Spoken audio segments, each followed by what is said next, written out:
Good evening, ladies and gentlemen. Been a funny old day today. I came into work ready to do a whole bunch of carburetors that I've got here that I need to get done.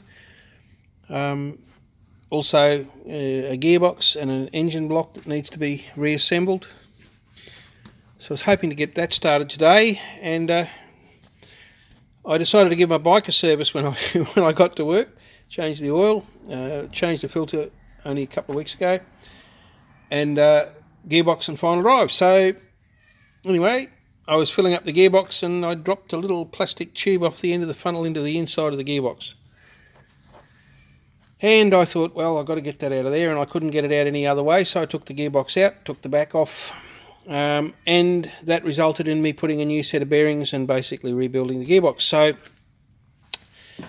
I thought I'd just show you this. This is an experiment that I've been doing personally. There's been a lot of conversation about seal bearings and unseal bearings and other things over a long time, and when I bought this bike, I bought it from a deceased estate. It had done 132,000 kilometres.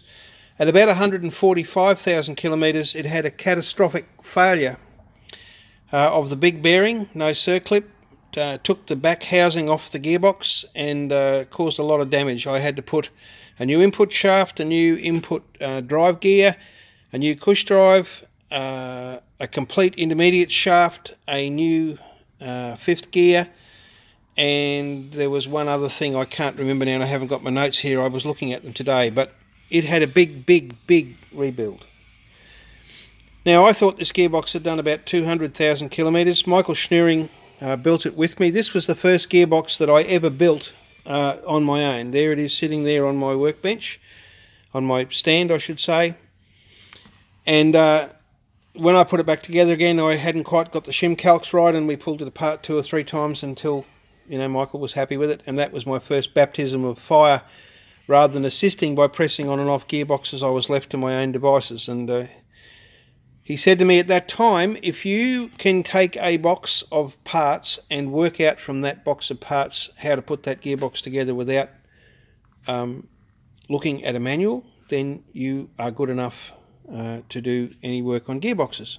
That's a big ask, I have to say. But anyway, so today when I dropped the plastic tube in, I pulled the box out, I stripped the back off it. I've done it 3 or 4 times over the last little while, and when I looked at my sheet, I discovered I've done nearly 400,000 kilometres. So this gearbox has effectively done somewhere in the order of 240 or 50 or 60,000 Ks on this set of bearings. The gears are still like new. I do change the oil often, very often, probably 2,000-3,000 K intervals. And I have always been worried about these things having a catastrophic failure. This one here is sitting on top of another gearbox that I'm working on, output shaft. I put it there so I can show you something when we get to that point. So I pulled the gearbox out at probably 80,000 Ks to put a detent spring in the shift cassette. I pulled it out again at about probably 180 to do the same thing. I pulled it out just before Easter, where it had done 360 or 70,000 Ks. And each time I have it apart, I had it apart before, again, about probably 2 or 3 months ago, 3 months ago, when I did the final drive. I had the final drive off, and I took the gearbox out. I didn't have it apart, I just took it out, checked the front seal, put a new clutch in while everything was there, checked it all, felt fine. And then this morning I dropped the, and I have been going to recondition the gearbox, I have to say. So this morning I had to pull the box out to take that stupid plastic tube out. There's a lesson for you. And I pulled the back off it and took the shafts out and had a look. And I found there was some lateral play in the big bearing. That is the seal off the big bearing. I had all sealed gearbox bearings in this gearbox for the whole of its life. The bearings are all fine. The black colouring that you can see, slime on there, is the remnants of the graphite. It's all through the gearbox. It was every time I've taken it apart for probably 200,000 kilometres. I used Molybond 90 weight oil in there, which was molybdenum disulfide type oil that they use in truck gearboxes. I used to buy it in 20 litre drums, and I used to use it only in my own gearbox because it's horrendously expensive, actually. But that stuff has got into everything. It is everywhere inside that gearbox, and that I couldn't tell you how many times I've flushed it out in the last 40,000 k's since I ran out. They'll only sell me 200 litre drums of it now, and I just can't simply afford to tolerate that, so I've gone to using a standard type LS oil. Anyway, that cush drive is not part of this. This is out of another gearbox that I'm doing up. It just happens to be on my workbench. Now, what happened? Well, all of these bearings are all perfect. They're all just fine. This one here was on the back end of the output shaft, and it's fairly loose. It's a loose bearing. It's not noisy in any way. It's got no lateral movement in it. The one that caused me to do all this when I pull the shafts out is the big bearing. Now that's the seal off the big bearing. I took that off just to have a look inside. There it is there. It looks just like any other C3 bearing of that style. It's an SKF, this one. Now look, it is absolutely free running, not noisy, but it does have some radial movement, which I would say is just purely wear from 260 or 70,000 kilometres, I'm embarrassed to say. But it was an experiment for me. I wanted to see what these bearings would actually take. Now, I have got that range out of them. Somebody else might get half that. I don't honestly know. This gearbox, when it was put back together, was blueprinted. I do blueprint gearboxes for people if they want what I call blueprinting anyway.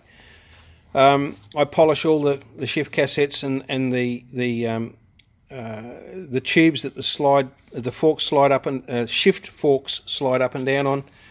I also polish the end of the shift forks where they go into the cams, and a few other things. But this gearbox has always shifted the best of any BMW I've ever built, and any that I've ridden actually, and people who've ridden that bike comment on it.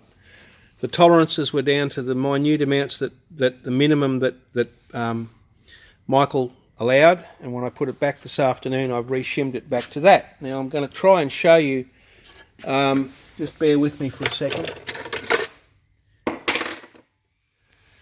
So when you're shimming these things, it's a bit of guesstimation and work, but what you want really is basically virtually no inflate in there and free running in there. That's the input shaft. There's a blind shaft in here, the intermediate shaft, which is captured bearing at both ends. They are generally bored to the same depth as the output. These are usually fairly close together. And so you've got to kind of guess the shims, because the only way you can really test it is if it's too tight. When you put it in gear and wind it over, it will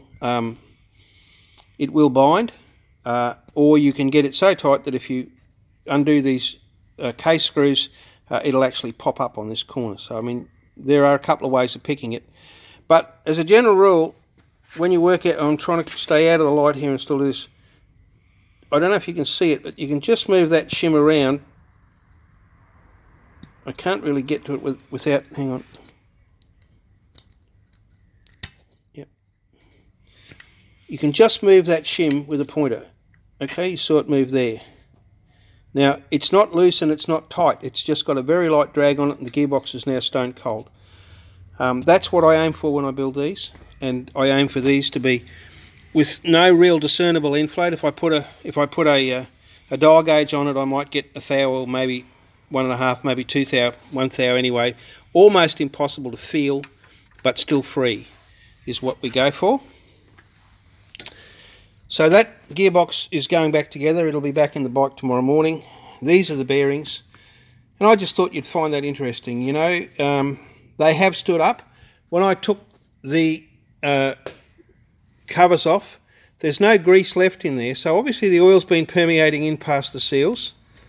But you know, for something that's done that many kilometres, that bearing is in really good nick. It's like a final drive that I did recently, 500,000 k's. It was perfect in the gears, perfect everywhere else, never been apart, had one seal in it in its whole life, but the bearing, the big bearing on the pinion shaft, was worn like that. Not noisy, not rough, just worn. So there you go. I thought you might find that interesting. I hope you do. Ride safely, stay well, till we meet again.